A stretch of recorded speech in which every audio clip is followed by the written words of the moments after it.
Сәлеметсіздер ме, құрметті тыңдаушылар. Сіздерге білім мазмұнын жаңарту жағдайында орта білім беру ұйымдарындағы педагогикалық менеджмент тақырыбында мектеп директорларына арналған біліктілікті арттыру курсының білім беру бағдарламасының бейне дәрісі ұсынылады. Бүгінгі бейне дәрістің тақырыбы басқарушылық шешімін білім сапасын басқару ретінде менеджмент теориясының қисындағысы әзірлеме технологиясы. Басқарудың кез келген жағдайында басқару шешімін қабылдауға тура келеді. Сондықтан басқару шешімін бағалау механизмімен қарастырылған өте жөн. Басқару шешімі дегеніміз не? Ең бірінші осы сұраққа жауап берейік. Ұжым мақсатында бағытталған және құзыреттілікпен лауазымдықты күші өкілетінің мөлшеріндегі басқарушының альтернативаның таңдауы басқару шешімі дейміз. Басқару шешімінің топтастырылуы. Біріншіден, басқару деңгейі бойынша бұл директор орынбасарлары, әдістемелік бірлестіктің жетекшісі, мұғалімнің шешімі оқушыға қатысты. Екіншіден, әсер ету көлемі бойынша жалпы шешім бүкіл білім жүйесіне қатысты және жеке мектептің күнделікті ағымдық сұрақтарына байланысты.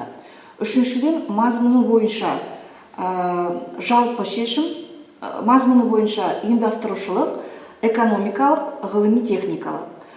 Төртіншіден, мінез бойынша бұйрық беру ретінде, мысалы ретінде келтірсек, бұл әдістемелік бірлестік, тәрбие жұмысы, ОЖСБ мен ОБТ-ға дайындық бойынша директордың шаруашылық шешімдері, директордың нормативтік шешімдері, бұл білім министрлігіне, үкімет білім беру басқармасының қабылдайтын шешімдеріне байланысты. Бесіншіден, дайындау және қабылдау түрі бойынша бұл жеке басшысының ұжымдық және педкеңестің көлемінде.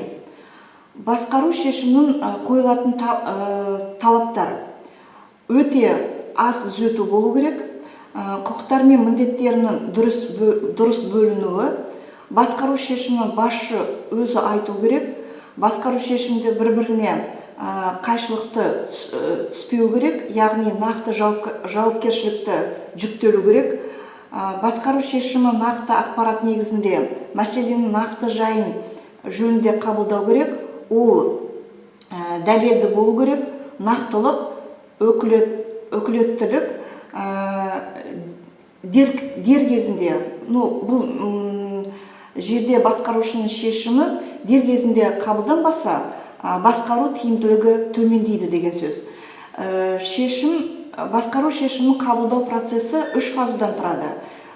Бірінші шешімді дайындау кезі, екінші шешімді қабылдау кезі, үшінші шешімді орындау ұйымдастыру кезеңі. Басқару шешімін рәсімдеу талап бойынша жасалған жөн. Басшының қолы, мөрі қойылған соң орындаушыларға жеткізіледі және орындау жұмысы ұйымдастырылады.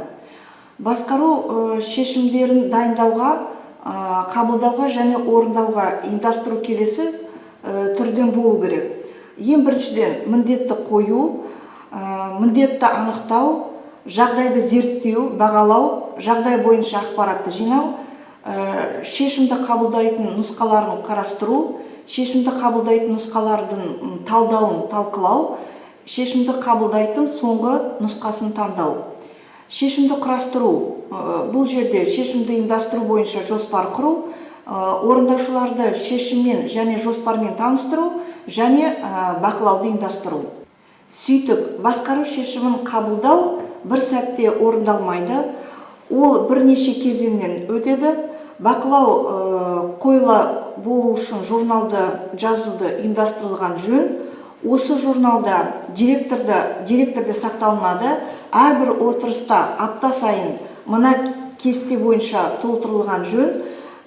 Бұл кестеде слайдта көріп тұрсыздар, әкімшілік отырысы күні тақырыбы белгіленеді, басқару шешімі жазылады, мерзімі, жауапты, одан кейін күтілетін нәтиже.